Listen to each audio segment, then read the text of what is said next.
बिस्मिल्लाहिर्रहमानिर्रहीम। काबिल बनो अकेडमी के साथ मैं गुलाम मुस्तफ़ा एक बार फिर आपके सामने हाजिर हूँ। आज हम दूसरा लेक्चर स्टार्ट कर रहे हैं और ऑब्जेक्ट ओरिएंटेड प्रोग्रामिंग में ये हमारा सेकंड लेक्चर जो है वो वेरिएबल्स के हवाले से और थोड़ा बहुत इसके अंदर जो है वो इनपुट कैसे लिया जाता है प्रोग्रामिंग में वो भी हम डिस्कस करेंगे। तो ज़्यादा आपको इंतज़ार नहीं कराते और चलते हैं अपनी वीडियो के पहले पार्ट यानी कि प्रेजेंटेशन की तरफ और डिस्कस करते हैं चीज़ें।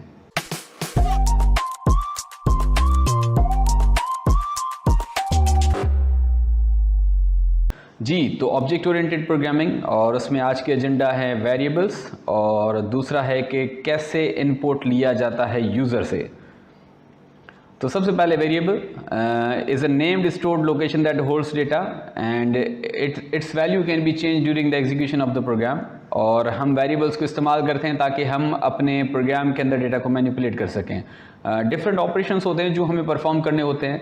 वेरिएबल्स की मदद से ये बहुत आसान हो जाता है कि हम जो भी वैल्यू किसी वेरिएबल को दे के स्टोर करा देते हैं उनको हम बार बार जो है वो यूटिलाइज़ कर सकते हैं। अब वेरिएबल कैसे जो है वो डिक्लेयर किया जाता है, दो पार्ट होते हैं इसके। एक इसका पार्ट होता है उसके डेटा टाइप का जो स्टार्ट में होता है और दूसरा पार्ट होता है उसके नाम का। इस तरह से हम जो है वो वेरिएबल को डिक्लेयर कर सकते हैं जैसे कि आप अभी प्रेजेंटेशन में देख रहे हैं। उसके बाद आती है उसकी इनिशियलाइजेशन। इनिशियलाइजेशन में तीन चीज़ें हैं। पहले तो हमारा डेटा टाइप हो गया, उसके बाद वेरिएबल का नाम हो गया और फिर हम इक्वल साइन के साथ वैल्यू असाइन कर देते हैं कि जो वैल्यू हम देना चाहते हैं उस वेरिएबल को वो वैल्यू हम वहाँ पे मेंशन करेंगे और फिर सेमीकोलन के बाद उसको जो है वो बंद कर देंगे। जावा में डिफरेंट किस्म के वेरिएबल्स यूज़ होते हैं जैसे कि strings, integer, float, character, Boolean और अलग अलग किस्म के प्रोग्राम के साथ हम डिफरेंट किस्म के जो है वो वेरिएबल्स का इस्तेमाल करते हैं। उसके बाद दूसरा हमारा टॉपिक है कि हम प्रोग्रामिंग के अंदर स्पेशली जावा प्रोग्रामिंग के अंदर इनपुट कैसे लेते हैं। इनपुट बेसिकली हम यूज़ इसलिए करते हैं ताकि हम अपने प्रोग्राम्स को इंटरेक्टिव बना सकें, यूज़र की इन्वॉल्वमेंट उसमें ला सकें। यूज़र जो है वो अपनी मर्ज़ी से अगर कोई वैल्यूज़ देना चाहता है कुछ मखसूस वेरिएबल्स की तो हम वो अथॉरिटी यूज़र को देते हैं इनपुट के थ्रू। तो इनपुट दिलाने के लिए हम एक क्लास का इस्तेमाल करते हैं जो कि है स्कैनर क्लास और उस स्कैनर क्लास का ऑब्जेक्ट हम बना के हम यूज़र को ये मौका फराहम करेंगे कि वो इनपुट जो है वो ले सकें प्रोग्राम के अंदर। ये उसका सिंटेक्स है। इस स्लाइड के अंदर सिर्फ एक ऑब्जेक्ट क्रिएट किया गया है जैसे कि आप देख रहे हैं स्कैनर, उसके बाद name is equal to new scanner और ब्रैकेट के अंदर जो है वो सिस्टम डॉट इन है। अब जैसे ही आप इस क्लास का जो है वो ऑब्जेक्ट क्रिएट करेंगे तो आपके प्रोग्राम के अंदर ऊपर तरफ आपको जो है वो लाजमी इंपोर्ट कराना पड़ेगा स्कैनर क्लास को। उसके बगैर जो है वो आपकी ये स्कैनर ऑब्जेक्ट जो है वो किसी काम को यानी कि आप इनपुट नहीं ले पाएंगे। अब स्कैनर के थ्रू जैसे कि आपने इनपुट लेना है तो पहले तो आपने स्कैनर क्लास का ऑब्जेक्ट क्रिएट कर दिया। अब उसकी मदद से आप इनपुट लेंगे जैसे कि आप देख सकते हैं कि स्लाइड में नीचे आपने जो है वो int age is equal to console dot next int जो है वो यहाँ पे इस्तेमाल किया है। हमारे पास स्कैनर क्लास के साथ हमारे पास तीन मेथड्स आते हैं, next int, next double, next line. और जब हमें इनपुट जो है वो इंटीजर का लेना होगा तब हम नेक्स्ट इंट इस्तेमाल करेंगे। जब हमारा इनपुट जो है वो डबल होगा तो नेक्स्ट डबल इस्तेमाल करेंगे और नेक्स्ट लाइन नॉर्मली हम जो है वो स्ट्रिंग्स के लिए इस्तेमाल करते हैं।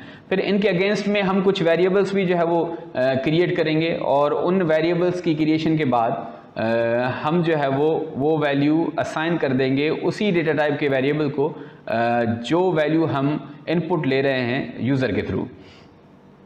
अब ये एक फ्लो चार्ट है। उस फ्लो चार्ट में जो है वो बहुत ही सिंपल सा प्रोग्राम दिखाया गया है कि प्रोग्राम स्टार्ट होता है, उसके बाद वेरिएबल्स डिक्लेयर हुए, उन वेरिएबल्स के अगेंस्ट में डेटा जो है वो इनपुट लिया गया है, उन वेरिएबल्स की वैल्यूज़ को आपस में मल्टीप्लाई किया गया है, उसका आउटपुट शो हुआ है एंड फाइनली हमारा प्रोग्राम जो है वो एंड हो गया है।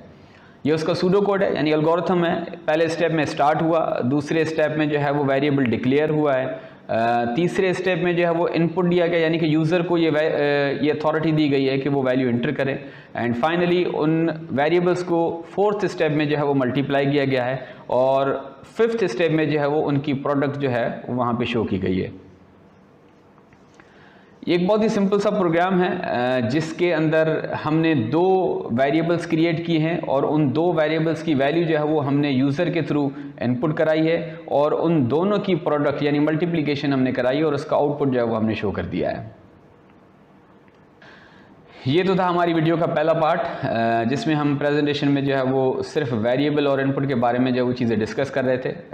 अब हम चलते हैं अपनी वीडियो के दूसरे पार्ट की तरफ यानी कि अपने आईडीई की तरफ, और वहाँ पे जो है वो प्रैक्टिकली परफॉर्म करते हैं सेम यही प्रोग्राम और थोड़ी सी और प्रैक्टिस करते हैं जावा प्रोग्राम्स की। अच्छा जी, तो हम अपनी वीडियो के दूसरे पार्ट की तरफ आ चुके हैं और अभी हम अपनी स्क्रीन के ऊपर मौजूद हैं और परफॉर्म करेंगे कुछ टास्क्स प्रैक्टिकली ताकि आपकी प्रोग्रामिंग की जो है वो थोड़ी सी और प्रैक्टिस हो सके। हमने लास्ट टाइम एक प्रोग्राम बनाया था जिसमें हमने सिंपल हेलो वर्ल्ड जो है वो प्रिंट कराया था। अब उसी प्रोग्राम के अंदर थोड़ी सी चीज़ें जो वो बढ़ा देते हैं और उसमें मैं एक और लाइन जो है वो ऐड कर देता हूँ सिंपल system.out.println की मदद से, और उसके अंदर डबल कोट्स में मैं लिख लेता हूँ माय नेम इज़ गुलाम मुस्तफ़ा। ये मैंने रन किया, पहले उसको डीबग होगा और उसके बाद जो है वो एग्जीक्यूट हो जाएगा आपके सामने। कुछ और लाइनें जो लिखते हैं system.out. अब मैं दोबारा से प्रिंट इस्तेमाल करूँ। अच्छा, मैंने इसमें println इस्तेमाल नहीं किया, प्रिंट इस्तेमाल किया है। अब मैं इन दोनों में आपको फ़र्क बता देता हूँ कि प्रिंट और println में जो है वो फ़र्क बेसिकली क्या होता है। सिंपल, जब आपने कोई स्टेटमेंट प्रिंट के बाद न्यू लाइन पे आना हो तब आप println इस्तेमाल करेंगे, और जब आपने प्रिंट के बाद न्यू लाइन पे नहीं आना हो तो आप सिंपल प्रिंट इस्तेमाल करें। जैसे कि अभी आप देख सकते हैं, अभी मैं जो है वो इस स्टेटमेंट के अंदर println लगा देता हूँ लास्ट वाली लाइन में, तो एग्जीक्यूट करके देखते हैं। अच्छा, इसमें नहीं, इसके ऊपर वाली में मैंने ऐड करना था, सॉरी, क्योंकि मैं प्रिंट होने के बाद वो न्यू लाइन पे आए, तो ये रिमूव करके ये एलन पे आ जाते हैं और इसको एग्जीक्यूट करते हैं एंड फाइनली डीबग होके ये हमारा आउटपुट आपके सामने आ गया है। अच्छा जी, तो मैं इसको फ़िलहाल कमेंट कर देता हूँ और अब हम इस्तेमाल कर लेते हैं, ये मैंने सिंगल लाइन कमेंट दिया और ये मल्टी लाइन भी यूटिलाइज़ कर लेता हूँ। अब मैं स्कैनर क्लास का इस्तेमाल करके इनपुट लेता हूँ यूज़र से और उसका एक प्रोग्राम बना के देखते हैं। तो सबसे पहले स्कैनर क्लास, जैसे ही मैंने स्कैनर लिखा आप ऊपर देखेंगे कि import java.utility.scanner जो है ऑटोमेटिकली वहाँ पे लाइन आ गई है, यानी कि अब हमारी स्कैनर क्लास जो है वो इंपोर्ट हो चुकी है। अब इसके साथ मैं एक वेरिएबल क्रिएट करूँगा, input is equal to new scanner और इसके अंदर system.in ताकि मैं इनपुट ले सकूं।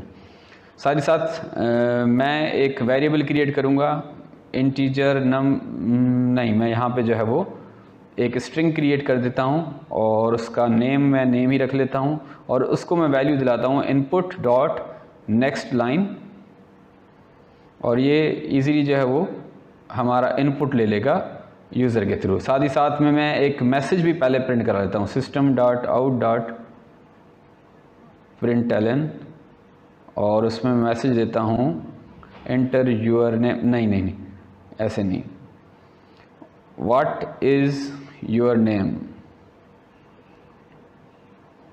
एंड फाइनली ये यहाँ से इनपुट लेगा और यहाँ पे मैं आउटपुट शो करा देता हूँ println के साथ डबल कोट्स में। पहले मैं करता हूँ हेलो, फिर कॉन्केटिनेशन, प्लस साइन हम यहाँ पे कॉन्केटिनेशन के लिए इस्तेमाल करें, फिर वेरिएबल का नेम जो वैल्यू यहाँ से आएगी, और यहाँ पे लिखता हूँ वेलकम टू काबिल बनो academy.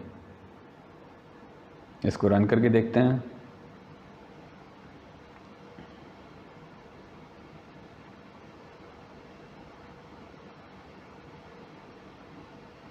What is your name, यहाँ पे मैंने एंटर किया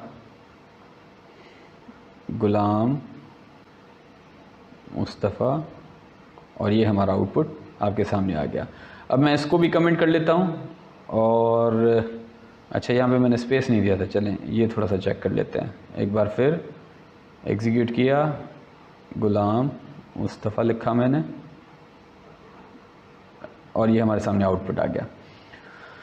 तो जी थोड़ा सा आगे बढ़ते हैं और वो प्रोग्राम जो मैंने अभी आपको स्लाइड के अंदर दिखाया था वो प्रोग्राम जो है वो यहाँ पे बनाने की कोशिश करते हैं। सेम स्कैनर क्लास का इस्तेमाल करते हैं, एक और वेरिएबल बनाते हैं, input is equal to new scanner system dot in.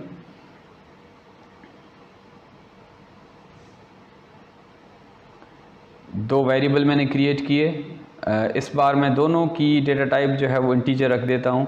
Next int इसके साथ इस्तेमाल कर रहा हूँ, ये एक num1 दूसरा num2।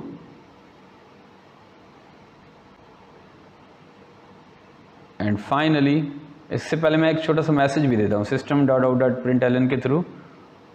इसमें मैं शो करा देता हूँ कि इंटर 2 नंबर्स। एंड फाइनली फिर जो आउटपुट आएगा system.out.println,